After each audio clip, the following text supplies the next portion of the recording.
السلام علیکم ورحمت الله وبرکاته. آیا ته هم له مشکل سره مخ یې؟ داسې یو ذکر سته چې الله تعالی جل جلاله په څو ورځو کې ستا حاجت پوره کولی سي. الله تعالی جل جلاله خو په آن واحده کې د یو چا مشکل حلوي. که چیرې دغه ذکر تاسې وکړئ نو ستا مشکل به الله تعالی جل جلاله حل کړي. خو ډېر خلک یې طریقه غلطه کوي. نن به درته صحیح نبوي طریقه وښیم د هر حاجت دپاره قوي نبوي نسخه چې پیغمبر علیه الصلاة والسلام ښوولې ده.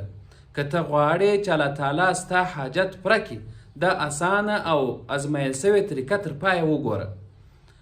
اول باید څوک نیت سم کړي. کوم وخت چې ته دغه کم شان ده کم ذکرونه چې زه اوس درته ښیم که چیرې ته په دې نیت باندې دا وکړې چې الله تعالی جل جلاله دا زما مشکل په دغه ذکر باندې سرته رسوي نو الله تعالی جل جلاله به همداسې وکړي. ځکه الله تعالی وایي ستاسو د نیتونو موافق زه ستاسو سره عمل کوم. نو ته باید لومړی نیت سم کړې او داسې به وایه چې یا الله زه دا عمل ستا د رضا او د خپل حاجت دپاره کوم چې هم ستا رضا پکښې کړي او هم زما حاجت باید سرته ورسیږي. بیا به درود شریف ووایه. درود شریف په 11 ځله اللهم صل علی محمد وعلى آل محمد كما صليت على ابراهیم وعلى آل ابراهیم انک حمید مجید همداسې به اللهم بارک ووایه. دواړه چې وویل دا یو وارې سول نو 11 واره به اللهم صل او اللهم بارک ووایه او بیا به استغفار ووایه. استغفر الله ربي من كل ذنب واتوب الیه.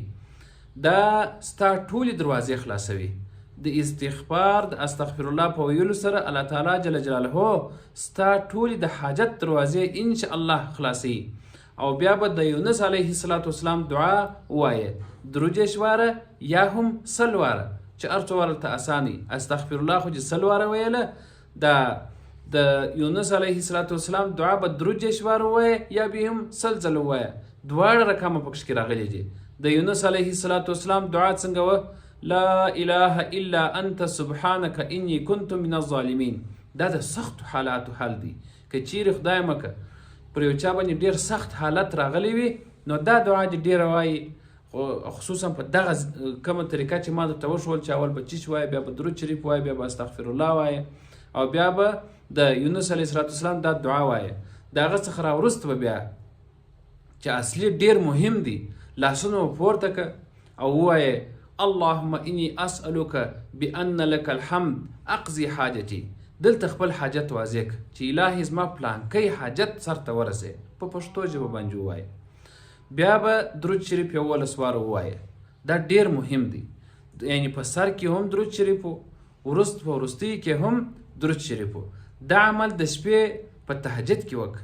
د تهجد وخت دا موږ تاسې خلک د پیشلمي وخت هغه وخت وایي.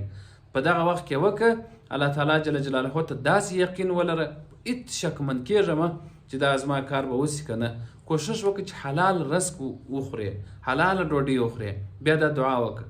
ځکه پیغمبر علیه السلام وایي که چیرې ستاسو رزق پاک وي ستاسو نفقه پاک وي ستاسو دعا م الله تعالی جل جلاله قبلوي.